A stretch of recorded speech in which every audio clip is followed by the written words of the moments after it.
Jelangkung pertama kali berasal dari kepercayaan Tionghoa, Keilanggong. Ritual Keilanggong merupakan upacara yang dilakukan masyarakat Tionghoa untuk menyembah dewa keranjang. Ritual yang menjadi asal-usul jelangkung ini dilakukan dengan menggunakan media sebuah boneka keranjang yang tangannya dapat digerakkan.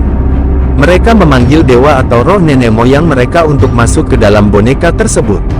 Di tangan boneka ini kemudian ada kapur atau alat menulis. Ritual Keilanggong sendiri telah punah di Tiongkok, tetapi diduga ritual dan namanya kemudian diserap ke dalam bahasa Indonesia menjadi jelangkung. Akhirnya jelangkung melebur di dalam masyarakat Indonesia karena hubungan negeri Tiongkok dan Nusantara yang telah berlangsung ribuan tahun. Permainan jelangkung pada awalnya hanya untuk sekadar bersenang-senang. Kemudian berkembang memunculkan mitos-mitos hantu atau kesurupan sebagai imbas untuk orang yang memainkan permainan ini. Mitos tersebut umumnya adalah bila permainan ini berakhir tanpa melepas atau berpamitan dengan makhluk halus yang masuk ke dalam boneka, maka makhluk halus tersebut dapat menjadi marah dan mereka akan membuat masalah untuk para pemanggilnya. Boneka jelangkung biasanya terbuat dari sebuah gayung air yang umumnya dari tempurung kelapa. Gayung dan tempurung ini kemudian mendapat pakaian sehingga seolah-olah seperti boneka. Ternyata ada banyak hal unik mengenai jelangkung yang syarat akan hal mistik.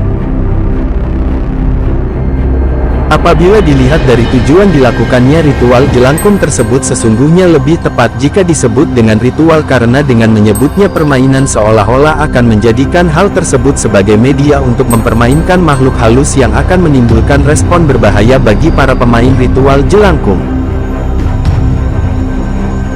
Bagi masyarakat Indonesia yang masih gemar bermain nomor lotre, maka hal unik yang dilakukan untuk mencari nomor tersebut adalah dengan meminta bantuan kepada makhluk halus melalui ritual jelangkung. Konon jelangkung bisa menebak sangat tepat sehingga cara ini sering digunakan untuk mencari angka jitu. Namun alangkah baiknya jika tidak mengandalkan sesuatu kepada makhluk halus yang mungkin bisa membahayakan diri sendiri. Penjelasan ini murni sebagai informasi saja dan bukan berarti untuk dicoba atau ditiru. Paling pertama mempersiapkan alat yang dibutuhkan, yaitu paling sentral adalah boneka batok kelapa dengan kayu dan jerami. Selanjutnya memerlukan tanah kuburan sebagai media. Sediakan juga 7 rupa jajanan pasar seperti kue atau goreng-gorengan, ditambah kembang 7 rupa, kopi pahit dan manis, teh pahit dan manis serta air putih, masing-masing 1 gelas. Alat tulis yang disematkan di tangan boneka dan kertas atau media sejenisnya untuk menulis bagi jawaban pertanyaan ketika makhluk halus sudah masuk. Umumnya di masyarakat bahwa ritual jelangkung sering dimainkan dengan menggunakan boneka batok kelapa, namun sebenarnya ada beberapa media alternatif yang dapat digunakan seperti jangka dan koin, yang sebenarnya masih banyak lagi alternatif lain yang dapat digunakan sebagai sarana media.